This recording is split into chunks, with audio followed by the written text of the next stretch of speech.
By now, you may have heard that the plane of the iconic pilot Amelia Earhart may have finally been found in the Pacific Ocean.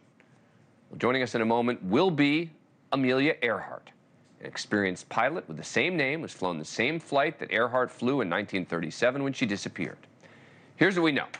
A former U.S. Air Force intelligence officer named Tony Romeo has embarked on an $11 million trip in September to try to figure out what happened to Amelia Earhart. She disappeared toward the end of her historic effort to become the first woman to fly around the globe.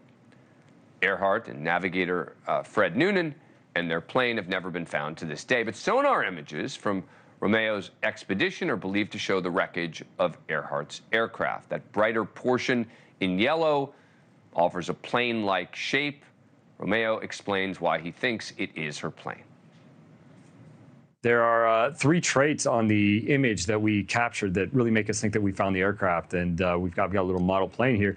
There's you see that as the next to the sonar image, you see the signature twin vertical stabilizers, and that was very distinctive of Amelia Earhart's aircraft.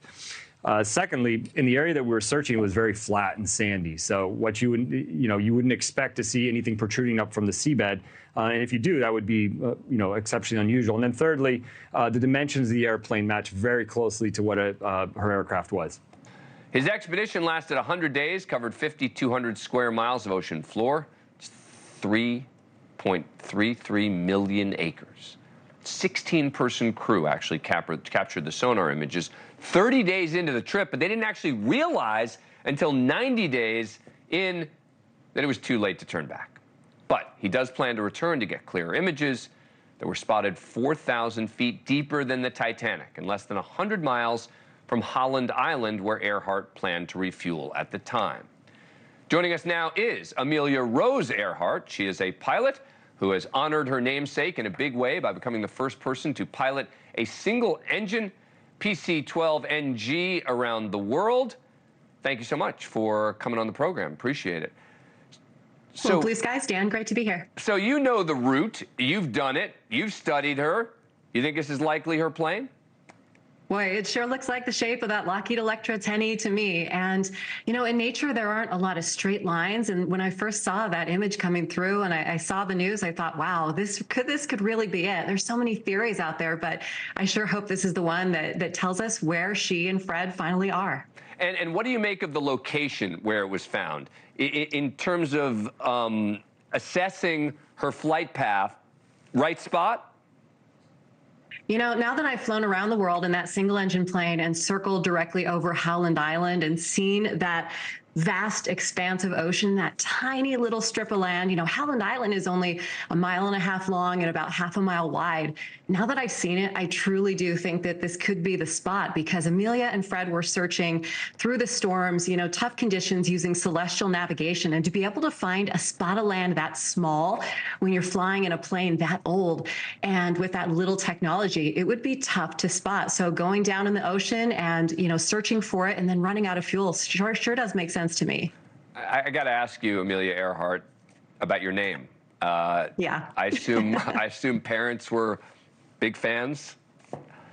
Well, we share the same last name, spelled the same as Amelia, and I'm not related to her, though for a lot of my life I thought I was. That's a whole other story. But Mom and Dad were really inspired, and my mom was like, listen, we have to name our daughter Amelia Earhart. Think of the role model she'll have, the inspiration she'll have. And to be honest, as a kid, it was a little tough, but as I grew into it, it brings a smile to people's faces, because anytime it comes up in conversation, I end up sharing Amelia's story. I talk about aviation and the joy that I found by taking flight. So, it turns out the whole role model thing really did work. So my parents are pretty proud of it. Yeah, I have a daughter named Amelia and always loved awesome. that name as well. You said you thought you were related to Amelia Earhart.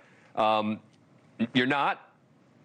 I'm not. No, it turns out I'm not. The first genealogical search showed that I shared a connection with her, but then as I was getting closer to my 2014 flight around the world, I found out that I wasn't, and I sort of had to reframe my connection to Amelia. And instead of really connecting to her through a relation, I thought, why not just relate to her as a woman who's adventurous and loves to go out and explore? And I thought, let's do this flight in her honor. And luckily, along that journey, I got to hand out scholarships to girls age 16 16 to 18 all across the U.S. who went on to learn how to fly.